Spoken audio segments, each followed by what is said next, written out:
As a police officer, what is the kindest thing a suspect ever said to you? Over the years, there have been several people, suspects, offenders, witnesses, victims, etc., who have said kind things to me. One that comes to mind is probably the most recent. As a captain, I'm not often out on patrol and I make very few traffic stops. A few weeks ago, however, I saw a vehicle traveling the wrong direction in a traffic circle.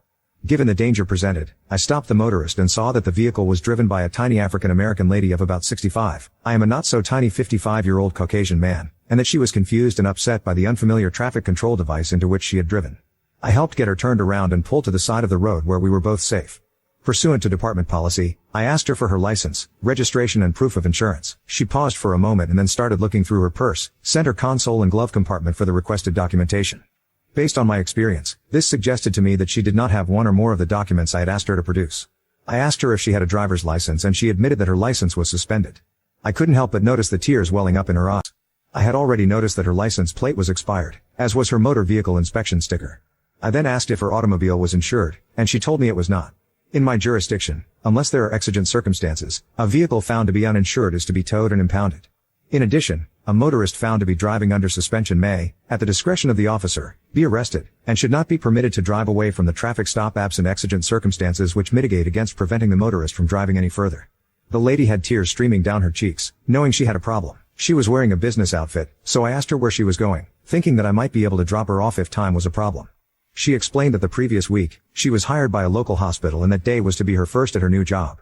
She explained that she had lost her home and job in August of 2016 when our area suffered through the worst flood to affect the area in modern history. Approximately 80% of the homes and businesses in our area flooded during the event. Many had never flooded before, were not in flood zones and consequently, many families and businesses were left with nothing, following the inundation. This lady was one of those. She understood that she was in trouble, and she understood that despite her good intentions, she was breaking the law. But there was no anger or bitterness. In her face, I saw only resolve and determination. She never once suggested that she deserved a break.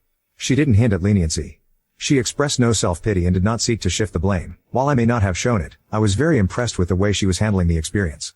I told the lady, whom I'll call Ms. Smith, to have a seat in her car, turn on her air conditioner, it was about 95, and that I would be back with her as quickly as possible. I then returned to my unit and checked her registration and driver's license. I determined that her license was suspended due to her inability to honor a payment plan with the DMV that she had reached in order to resolve the fines assessed to her when her insurance lapsed. She was uninsured. Her history showed that over the last several years, her insurance lapsed several times. She always managed to have her insurance reinstated, but the administrative fees had built up over time. Her registration had expired 2 months earlier. However, with a suspended driver's license, she could not renew her registration or obtain an updated motor vehicle inspection sticker. Clearly, she was in a vicious spiral and putting her in jail or doing anything to cost her the new job would not be helpful. I carefully considered my options, recognizing that my obligation to protect and serve includes keeping people without the mandatory liability insurance off of the road. Her failure to have the required insurance presented a problem for me. Under our law, were she to have an at-fault accident and it was discovered that I had stopped her and failed to take the appropriate action, I could be held responsible.